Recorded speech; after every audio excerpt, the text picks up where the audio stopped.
Hey there, welcome back for another episode of Mystery, Murder, and Magic. I'm your host, Andrea. First off, I just want to say thank you. On Tuesday of last week, we hit 7,000 downloads. Like I've said before, it may not sound like a lot to those of you that have been podcasting a while, or even to those who don't know what a task it is to get your podcast out there. But the first episode aired on December 21st of last year, and I never thought really that we'd hit this big of a number of downloads in less than 8 months. And honestly, when I started this podcast, I didn't really know what to expect because it was during the pandemic, which it seems is kicking back up. But anyway, a lot of people were at home and starting their own podcast at that time. And so I wasn't sure if we'd get lost in the shuffle of all that or if we'd do okay or what. But I'm so happy and excited to say that we've came out better than just okay and definitely didn't get lost in the shuffle. Now, we're available on 13 podcast sites, including our official website, which is www.mysterymurdermagic.com. And we keep finding new ones to get added to. So, there's absolutely no reason nobody cannot listen to us. Anyway, it's mind-boggling to know that our voices are filling the ears of so many great people. We really and truly appreciate each and every one of you for hanging out with us each week. Now, when I posted on our social media accounts about us hitting 7,000 downloads, I also mentioned that we have some new stuff in the works that will start in September. Well, I'm going to let you in on what we have planned. We're going to add a new weekly episode that will be part of the Triple M family, and it's going to air each Friday evening at 8 p.m. Friday evening at 8 p.m. Okay, I know I said that weird, but anyway, it's going to be 8 p.m. Eastern Time. It's going to be called What the Friday, and we're talking about the scarier, gorier side of things. Now, I try to keep our morning episodes somewhat PG because I know y'all have kids in the car or running around the house when you're listening to us. So I'm just warning y'all that Friday nights are going to be a bit more PG-13 to rated R. Also, Alex and I have been talking about our 50th episode. Now, that won't be airing until much later than September, but I thought I'd go ahead and let y'all in on what we've been talking about. We're planning on doing a live episode. It's not going to be a video, so don't get excited. It's just audio. We usually record our episodes and then schedule them to become available, but I think that episode 50 will be a milestone for us. So we want to do something more for you guys. And the cool thing about doing a live episode is that you can chat with us. And it's just a type-in chat. So to do that, so that you can join in the conversation, you can do it in one of two ways. You can either go on Spreaker.com, that's Spreaker.com, make a free account, and then find Mystery, Murder, and Magic, and you can chat there, or you can download the Spreaker podcast player app for Android or iOS. And we'll talk about it more as the time for that 50th episode, gets closer. And we'll give you more details. And that's probably going to be in late December. So we have a little while. But I'm not sure of the exact date yet. I'm also thinking that since we're doing it live, we'll do it on a Sunday evening instead of Monday morning. Because I don't know anybody that really wants to just get up and chat on 7 o'clock on a Monday morning. But anyway, let's get today's episode started.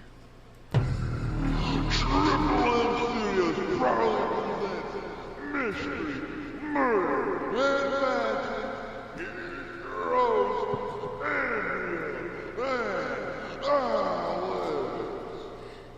and And like I was saying, Alex is off doing other stuff today, so it's just me. And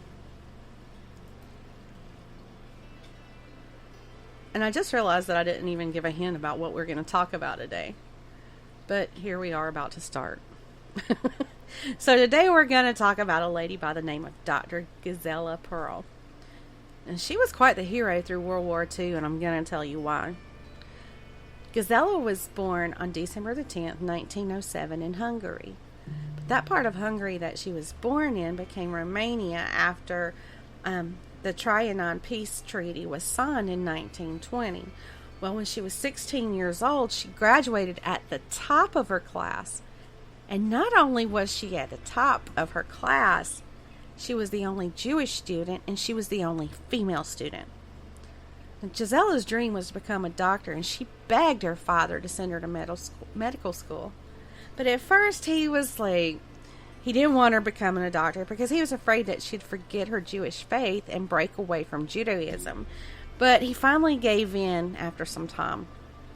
And she became a very successful gynecologist, and she married a man named Dr. Krause. Now, I looked all over high and low on the internet, and I could not find a first name for him. All I have been able to find was Dr. Krause, and he was an internist. Now, they both had successful practices that they had established in Berlin. But in 1933, when the Nazi Party started rising to power, Jewish doctors were stripped of their positions.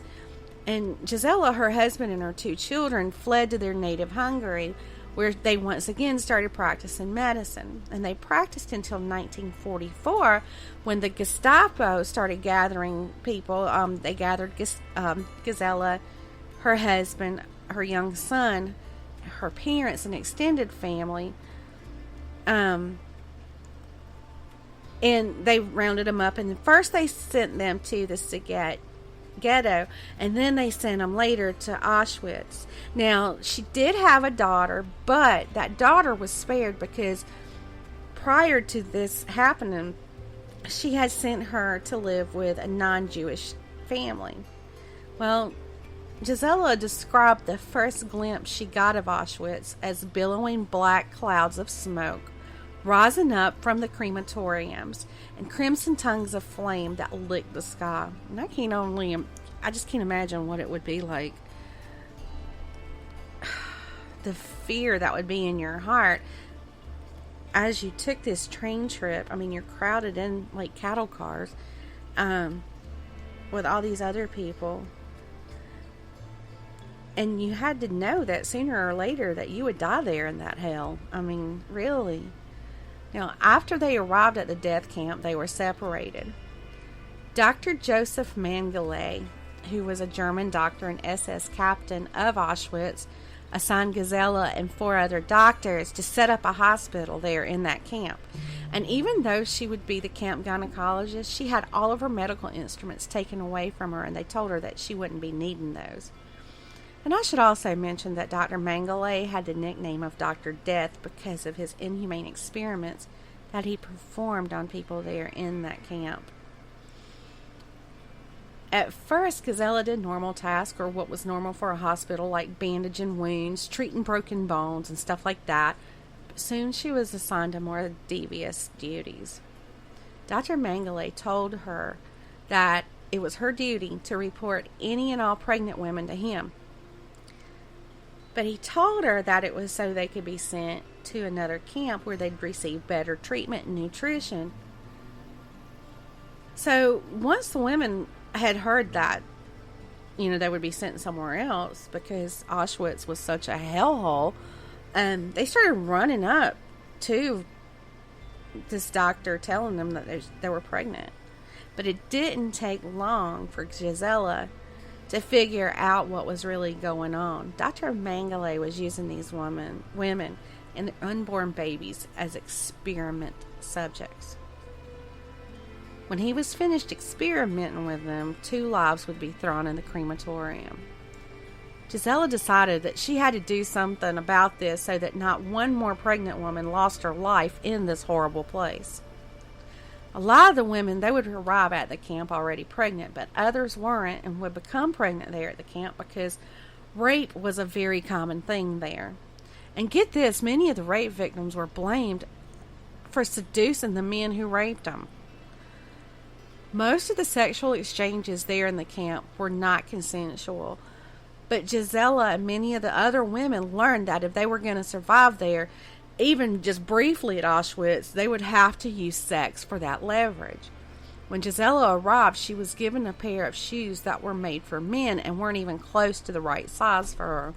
She found out that she could get a string from a certain man there at the camp, so she went to see him. She was going to use these strings to, make the shoes fit better. But anyway, she went to see the man, and she took her ration of bread with her to pay him, but he didn't want her bread.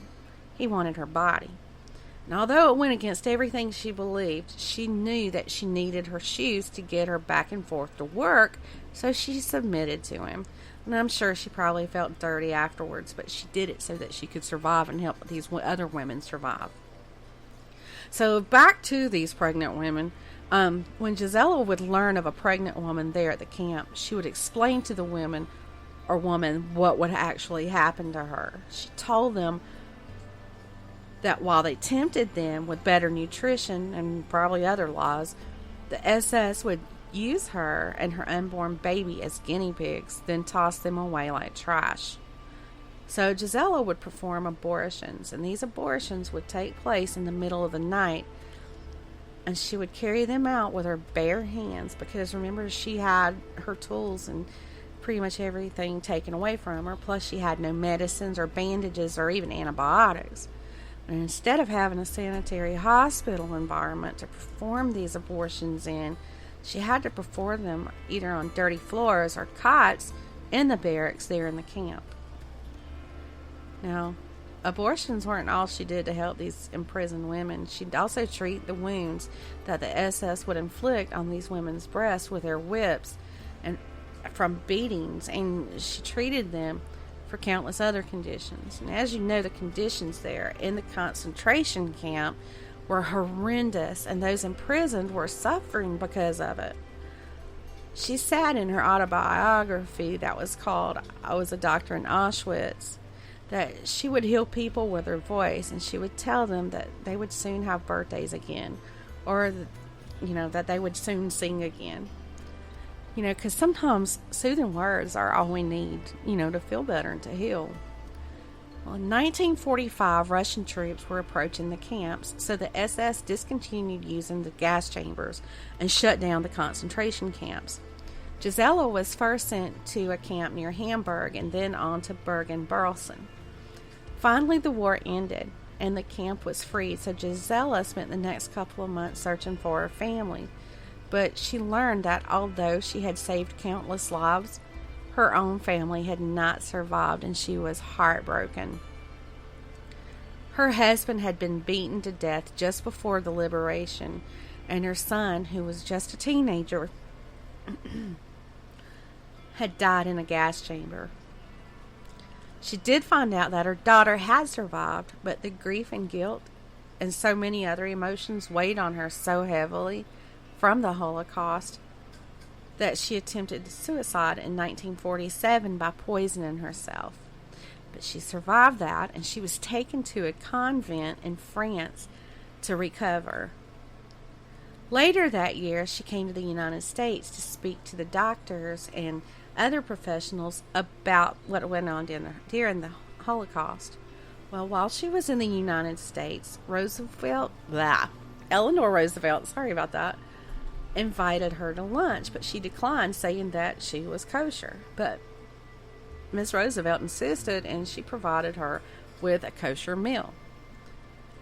During the lunch, Ms. Roosevelt pleaded with Gisela to stop torturing herself and become a doctor again. And she did. In 1951, Gisela was granted U.S. citizenship. She moved to New York City and began her career at Mount Sinai Hospital, and her specialty was infertility. Eventually, she opened her own practice, and she made it her sole purpose to bring life into the world. She is quoted as saying, "I was the poorest doctor on Park Avenue, but I had the greatest practice. All of Auschwitz and Bergen-Belsen were my patients." She practiced for 43 years and delivered around 3,000 healthy babies during that time. In 1979, she moved to Israel to be with her daughter Gabriella and her 32-year-old grandson, and to fulfill a promise she had made the last time she saw her husband and her father. She said, "After 4 days in the cattle car that took us to Auschwitz, suddenly the SS officers opened the door and prisoners in striped pajamas threw us out. My father and husband both embraced me, saying, 'We will meet someday in Jerusalem.'" Now, Dr. Pearl has been referred to as the Angel of Auschwitz for her work there, and she has referred to herself as an ambassador of the 6 million. She passed away on December the 16th, 1988, at the age of 81. Now, on a personal note, Eleanor Roosevelt has always been somewhat of a heroine to me for many reasons. And now knowing that she encouraged Dr. Gisela Pearl to get back into practicing medicine further seals her heroine status with me. Well, that's all I have for today's Mystery, Murder, and Magic. Be sure to come back on Wednesday for the Midweek Mini and Saturday for the Weekend Weird Files. Have a great rest of your week.